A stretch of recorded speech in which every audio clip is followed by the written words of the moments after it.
Mulai saja ya. Ini kuliah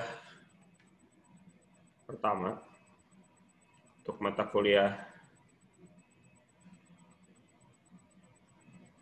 kuliah sistem kendali penggerak. Sebetulnya mata kuliah ini itu hanya ganti nama. Awalnya bukan hanya ganti nama sebetulnya, memang mau diganti kontennya, tapi ternyata dari tim kurikulum tidak jadi. Harusnya mata kuliah ini menjadi pengganti beberapa mata kuliah sekaligus yang digabung, tapi karena jumlah SKS-nya ternyata tidak memadai, akhirnya secara isi sebetulnya harusnya identik dengan mata kuliah teknik pengaturan di kurikulum sebelumnya. Hanya saja saya dan Pak Ubed dan Pak Lulus yang menjadi pengampu mata kuliah ini di semester ini sepakat untuk menambahkan satu topik bahasan tentang aktuator gitu ya. Jadi supaya dari judulnya nggak terlalu jauh-jauh amat berubah. Jadi kalau ada yang sudah pernah ikut mata kuliah ini di teknik pengaturan sebelumnya, ini akan sangat mirip walaupun tidak 100% ya. Ada sebagian materi yang mungkin ditambahkan dan mungkin juga ada sebagian materi juga yang dihilangkan. Secara umum, kalau saya persingkat, tujuan dari mata kuliah ini adalah memberikan kemampuan untuk memahami, menjelaskan, dan merancang sebuah sistem pengendalian, terutamanya untuk penggerak. Mata kuliah ini akan cukup kental matematiknya, jadi sebaiknya Anda mulai coba buka-buka lagi beberapa mata kuliah sebelumnya yang cukup banyak matematik seperti dinamika, kemudian mata kuliah engineering math ya, matematika teknik. Kalau ada yang sudah ambil mata kuliah getaran itu lebih bagus lagi karena akan sangat banyak irisannya. Secara umum, saya akan bagi mata kuliah ini menjadi beberapa topik. Ya. Hari ini baru perkenalan saja. Kemudian pemodelan dinamika, sistem dinamik dan aktuator dinamik itu ada 3 pertemuan. Kemudian mengidentifikasi karakter dinamik dari sebuah sistem itu juga 3 pertemuan. Lalu setelah minggu ke-7 itu akan ada banyak praktek implementasi sistem pengendalian pada sebuah sistem dinamik. Dan 2 pertemuan terakhir mudah-mudahan sempat membahas evaluasi kinerja dari sebuah kontrol sistem. Saya akan sering menggunakan kata kontrol dan pengendalian ataupun pengaturan secara berganti-ganti. Ada pertanyaan? Silakan.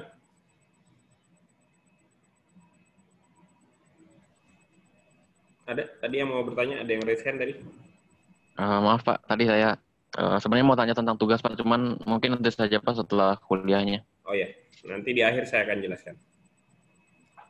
Baik, makasih Pak. Oke. Kemudian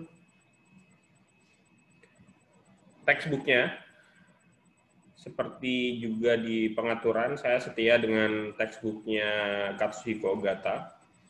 Dia punya 2 buku yang terkenal sekali dan selalu dipakai di mata kuliah kontrol di Indonesia terutama ya, yaitu bukunya yang berjudul Sistem Dynamic. Saya pakai edisi keempat, ini bukunya sudah cukup lama sebetulnya. Kemudian bukunya Ogata juga, judulnya Modern Control Engineering, tapi ini kan kita akan pakai setelah minggu ke-7 ya, ketika kita sudah masuk ke topik kontrol. Dan khusus untuk mata kuliah di kurikulum yang baru, saya tambahkan 1 buku. Bukunya Hernandez Guzman dan Silva Ortigoza itu buku termasuk baru, itu buku Automatic Control with Experiments. Itu buku baru 2018. Dua buku yang pertama, Anda bisa coba kreativitas Anda untuk mencari sumbernya. Cukup mudah sebetulnya. Buku yang terakhir saya akan share nanti di Google Classroom, karena buku yang terakhir ini saya mendapatkan e-booknya secara gratis dari Springer, dan karenanya saya rasa ini juga bebas untuk di-share. Saya akan share buku yang terakhir nanti via Google Classroom. Kemudian saya harapkan Anda juga punya akses terhadap software MATLAB atau Simulink. Sejak sekarang mungkin Anda sudah coba bisa install MATLAB Simulink dan bahkan bisa mulai belajar-belajar. Tutorialnya banyak sekali, Anda bisa mempelajari ini. Nanti akan kita pakai di implementasi ya, terutama nanti. Jadi ini jadi wajib, dan saya harapkan setiap Anda punya akses terhadap software ini. Kemudian ada referensi lain dari satu website dari University of Michigan. Anda bisa juga akses di link yang saya berikan ini.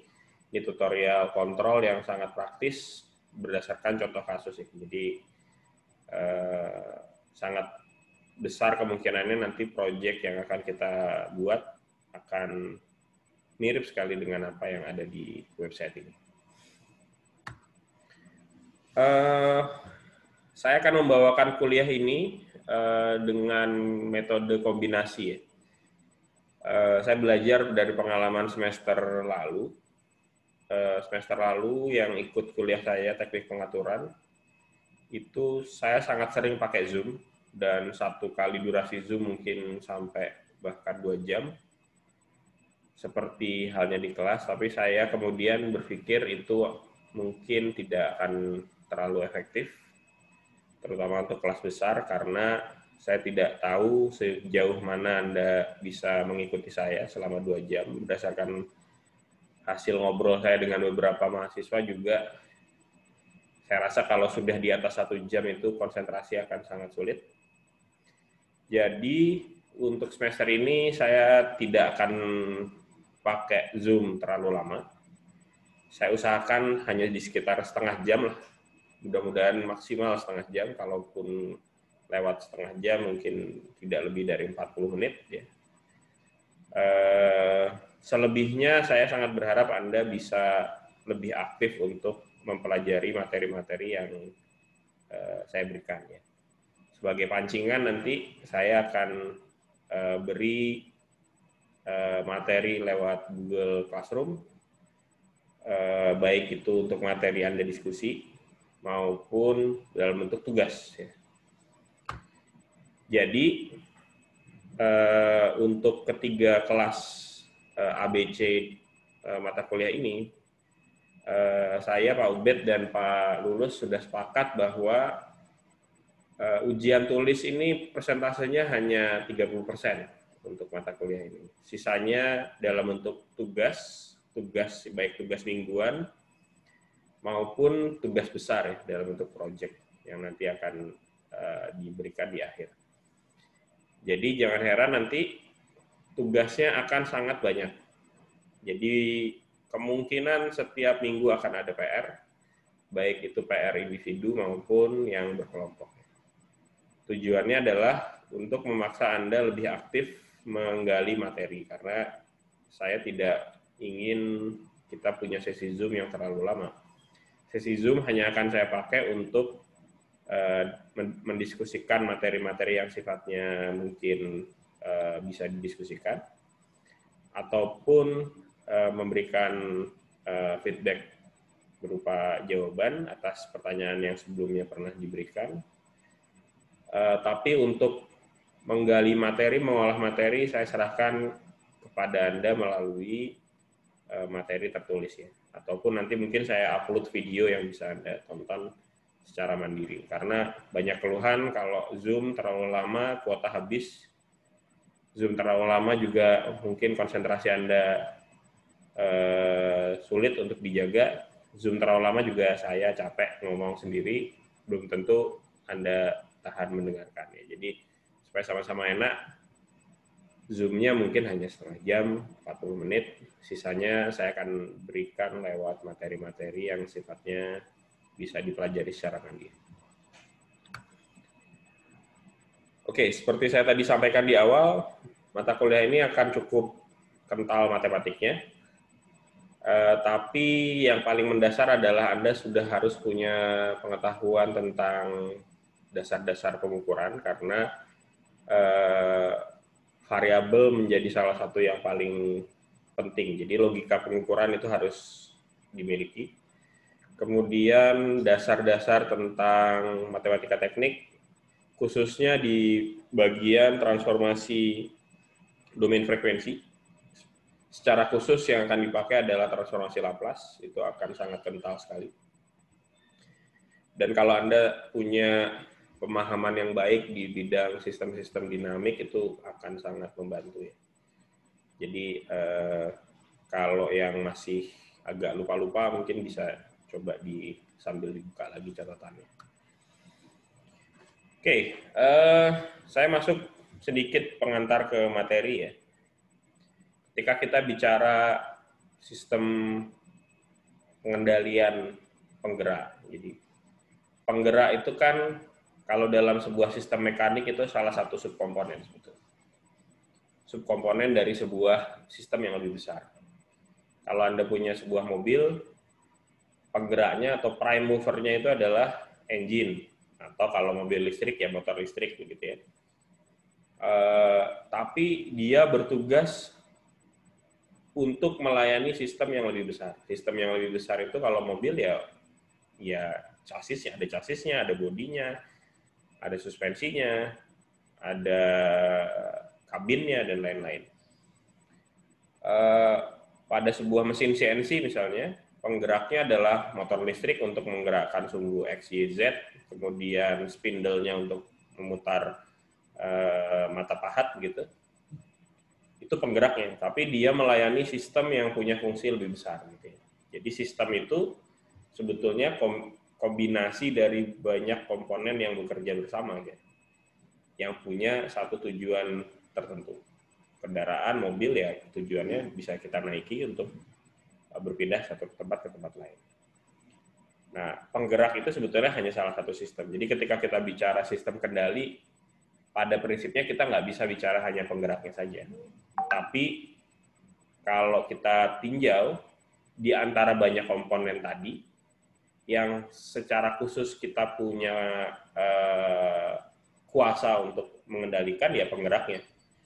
Ketika kita punya mobil, apakah mobilnya akan berjalan cepat atau lambat, kita bisa mengendalikan karena kita punya kuasa atas penggeraknya. Kita bisa atur throttle di engine-nya untuk mengatur berapa daya yang diberikan dari engine kepada sistem ban dan lain-lain. Nah, jadi secara definisi itu. Nah, komponen itu adalah satu unit di dalam sebuah sistem yang punya fungsi khusus. Ya. Jadi nanti ini terminologi umum. Nah, secara tinjauan secara tinjauan waktu ya, ada dua jenis sistem, yaitu sistem yang statik dan sistem yang dinamik. Ini analog dengan kalau misalkan Anda bicara pada mata kuliah dinamika ya, ada static equilibrium body dengan dynamic body. Static itu definisinya dia bebas waktu. Artinya kalau dalam tinjauan sistem, sebuah sistem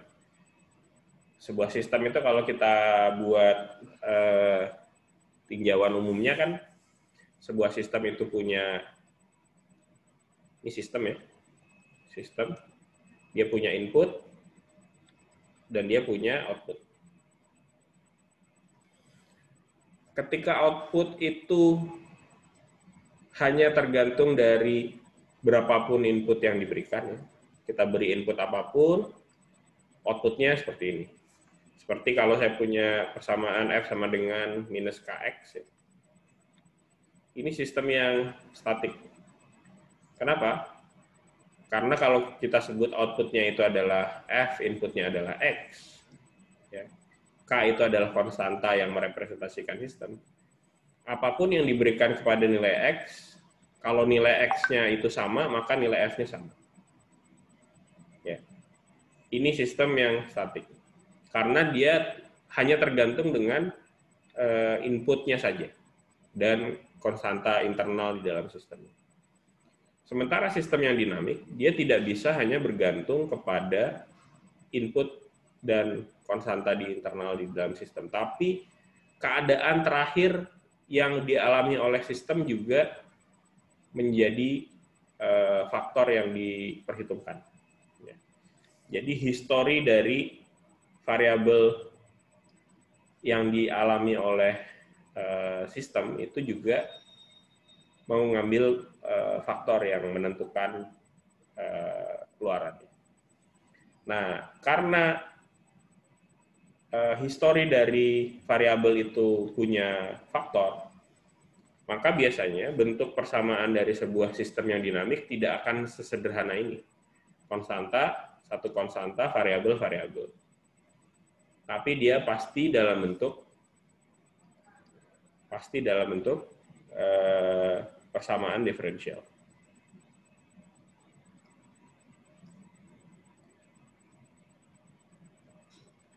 Pasti dalam bentuk persamaan diferensial. Ya.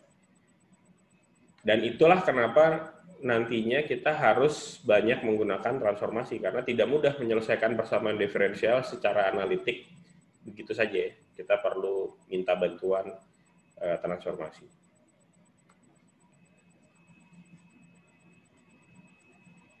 Baik.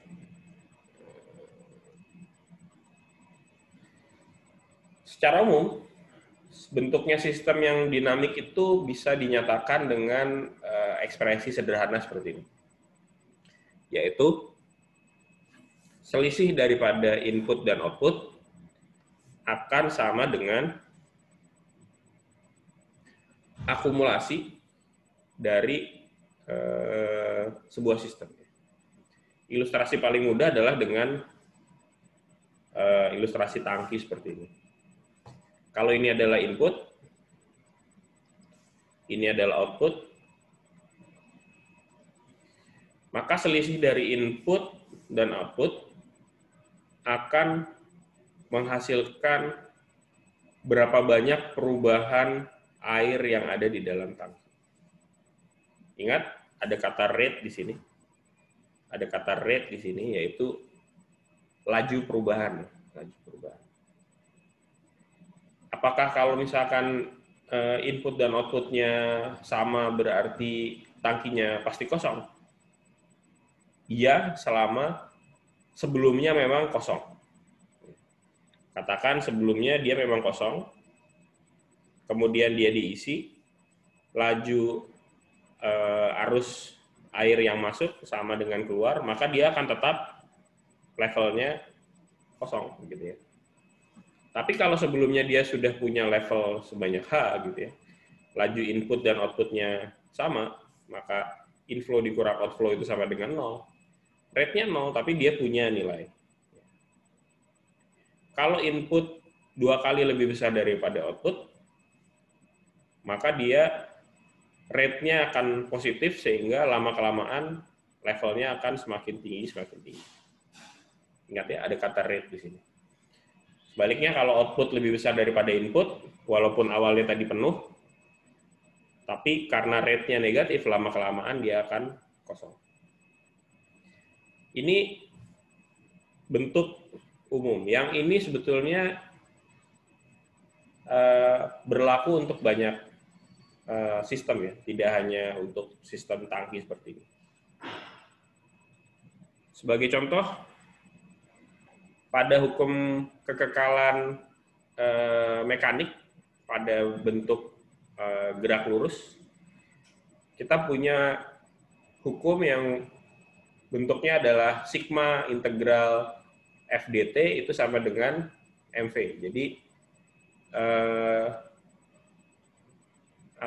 momentum dari sebuah benda itu sama dengan jumlah dari impuls. Jumlah dari impuls. Ini hukum yang kalau misalkan kita terjemahkan seperti tadi, di sini ada sigma. Di sini ada sigma. Yang sigma ini kan artinya jumlahan ya, jumlahan. Sigma itu artinya integral S1 T0 dt ditambah integral dan seterusnya. Yang kalau misalkan supaya bentuk integralnya hilang, maka kita diferensialkan. Bentuknya menjadi sigma F sama dengan D dt MV. Yang ini sebetulnya adalah M kali A. Maka ini adalah hukum kedua dari Newton, yang juga mempunyai bentuk yang sama ya. Dari bentuk ini misalkan kalau ada sebuah benda mengalami gaya F1, kemudian ada gaya yang berlawanan F2, situ ya, sini M, maka F1 ditambah minus karena vektornya berlawanan ya, F2 itu sama dengan M kali A. Katakanlah saya ambil perjanjian koordinatnya seperti ini, arahnya di sini X, maka ini sama dengan M D kuadrat X dt kuadrat sama dengan F1 dikurang 2. Ini kan bentuk yang mengikuti bentuk yang tadi ya, di atas. Dalam penulisannya biasanya kalau ditulis seperti ini akan terlalu ribet. Jadi biasanya orang kontrol senang menulisnya F1 dikurang F2 sama dengan M X double dot ya. Yang X double dot itu sama dengan turunan kedua dari sebuah koordinat posisi. Yang ini juga sebenarnya sama dengan kecepatan turunan pertama dari kecepatan. Jadi kalau misalkan mau ditulis dengan bentuk yang tadi, rate ya, F1 dikurang F2 sama dengan M V dot.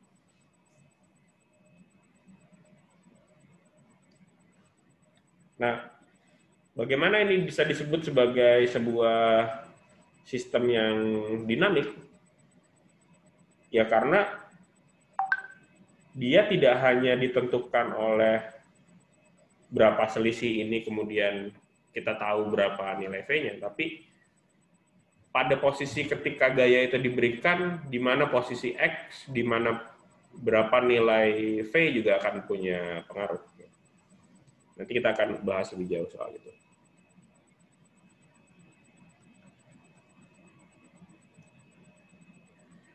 Pada bentuk lain juga kita akan temukan sebetulnya pola yang serupa ya. Bahwa pada gerak, bukan gerak lurus ya, tapi gerak rotasi itu juga bentuknya sama. Bahwa sigma momen gaya, sigma torsi itu sama dengan J d omega dt. Nah, di mana omega ini adalah kecepatan sudut ya. Omega di sini adalah kecepatan sudut. Omega itu sama dengan kecepatan sudut. Dalam satuan radian per second. Jadi turunan pertama dari omega tentu saja alfa ya. Ini adalah percepatan sudut.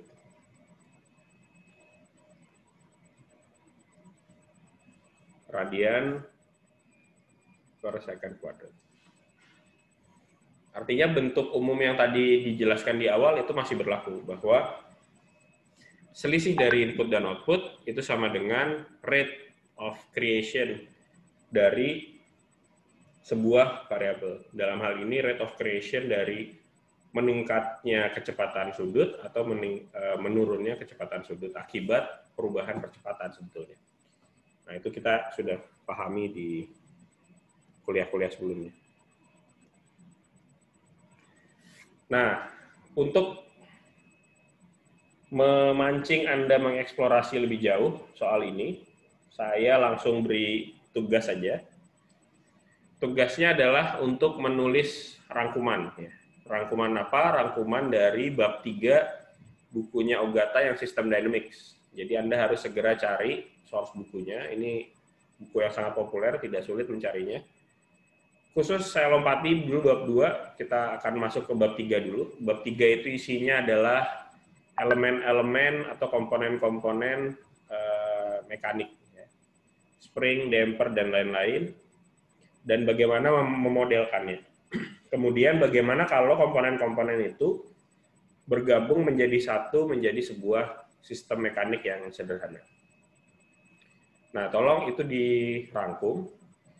Dan tidak hanya dirangkum, tolong Anda buat video presentasi.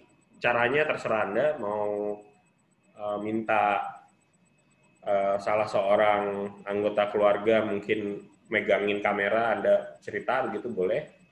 Atau Anda mau buat presentasi via PowerPoint juga, kemudian Anda rekam juga boleh. Yang penting ada 2 file yang saya akan ingin dapatkan, yaitu satu adalah file rangkumannya dalam bentuk PDF atau doc, yang kedua adalah file videonya. Jadi tolong rangkum. Yang saya ingin ketahui dari rangkuman Anda adalah Anda membaca dan merangkum bagian khususnya pemodelan elemen-elemen mekanik, yang pertama. Yang kedua, pemodelan dari sebuah sistem yang terdiri dari beberapa elemen mekanik, sesuai apa yang dijelaskan di bukunya Ogata, bab 3. Dan kemudian Anda selesaikan dua sistem mekanik sederhana ini.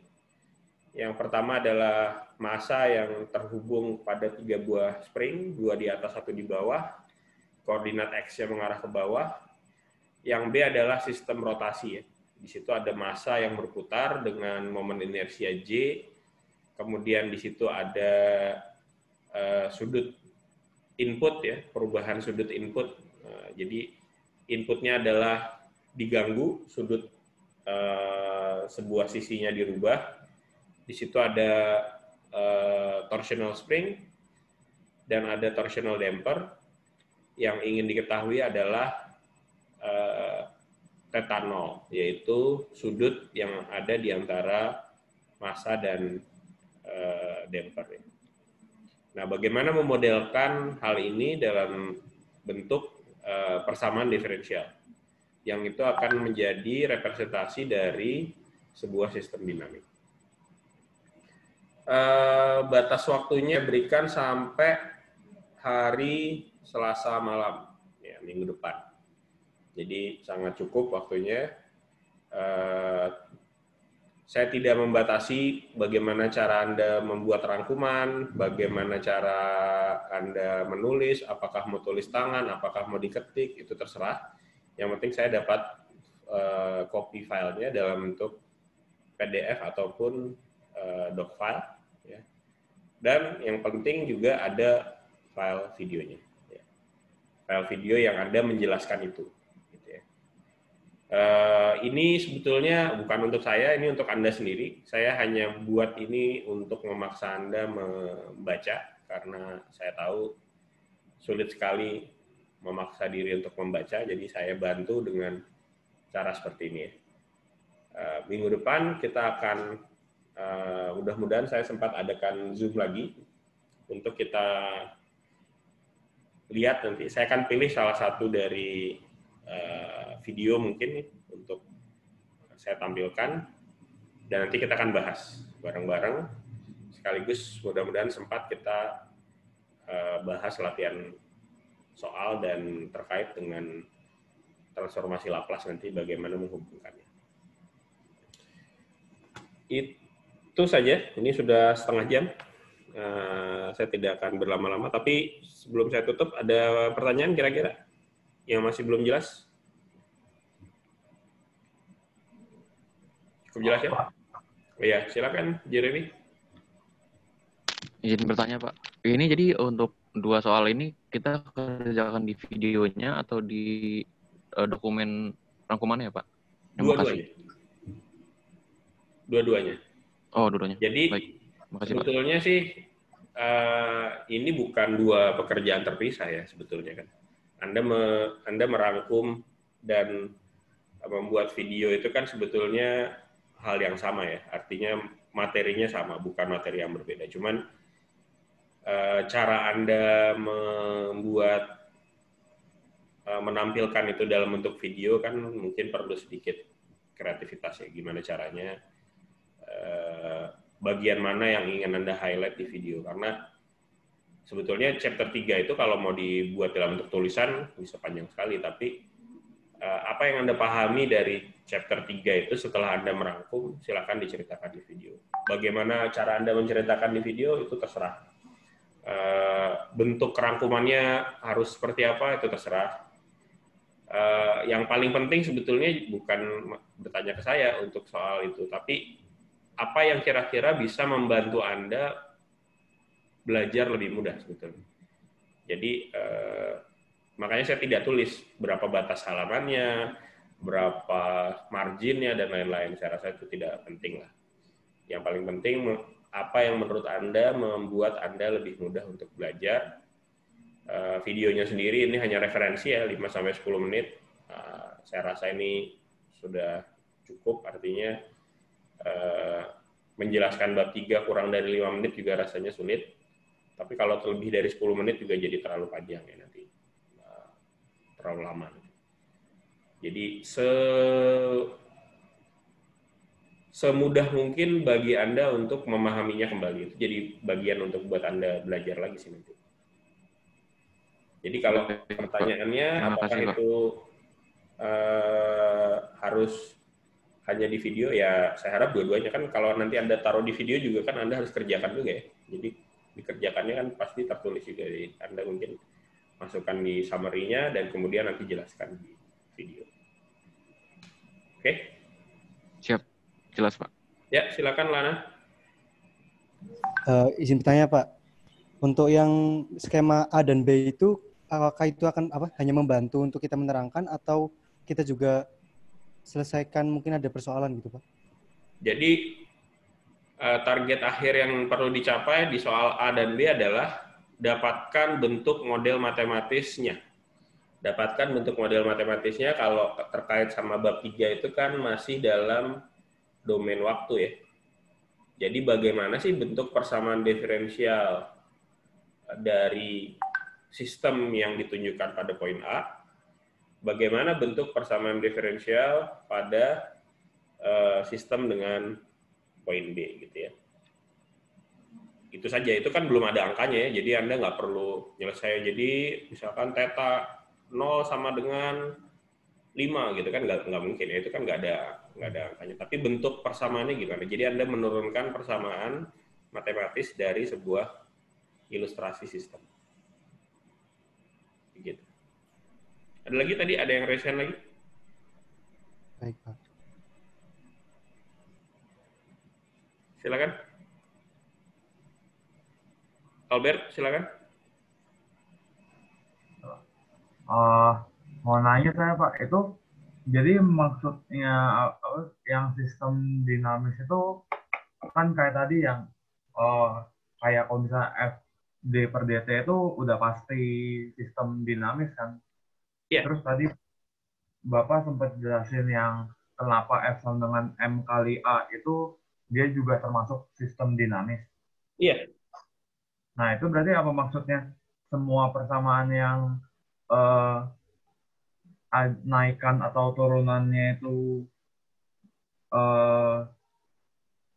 berhubungan dengan waktu itu udah pasti sistem dinamis gitu Pak. Jadi sistem dinamis itu ya, salah satu cirinya adalah dia bentuknya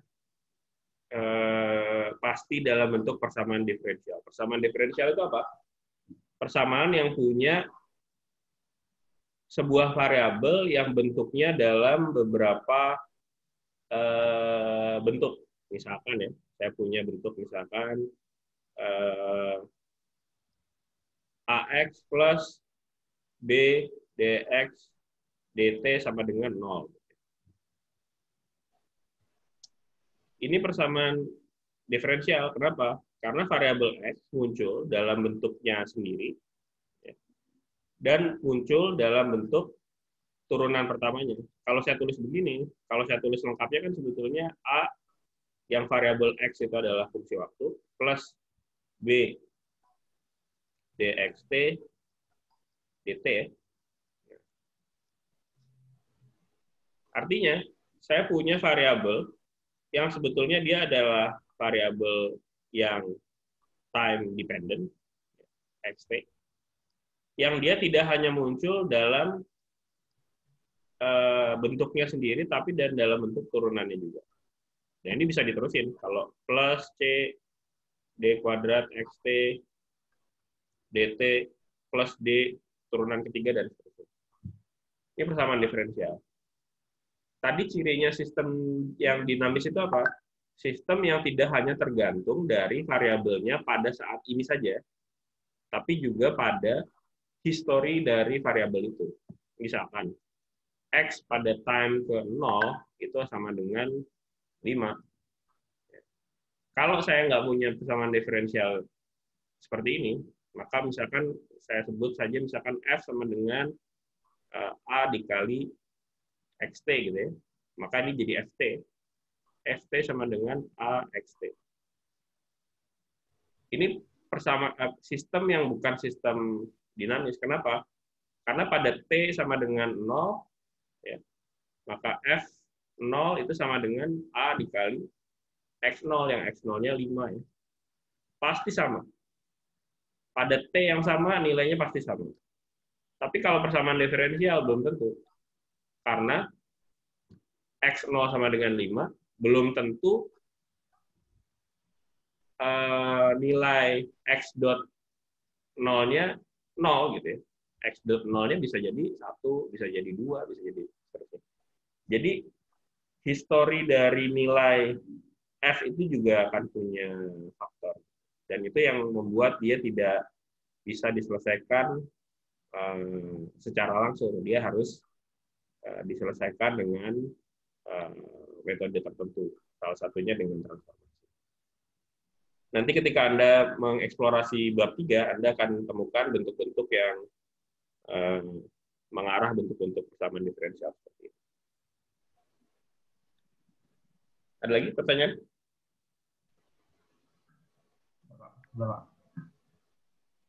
Cukup ya? Kalau tidak ada pertanyaan lagi, saya cukupkan kuliah hari ini. Sampai ketemu lagi minggu depan. Yang tadi belum absen, silakan absen. Saya buka absennya sampai jam 3 sore. Baik, saya tutup. Assalamualaikum warahmatullahi wabarakatuh. Baik, Pak. Waalaikumsalam warahmatullahi wabarakatuh. Terima kasih banyak.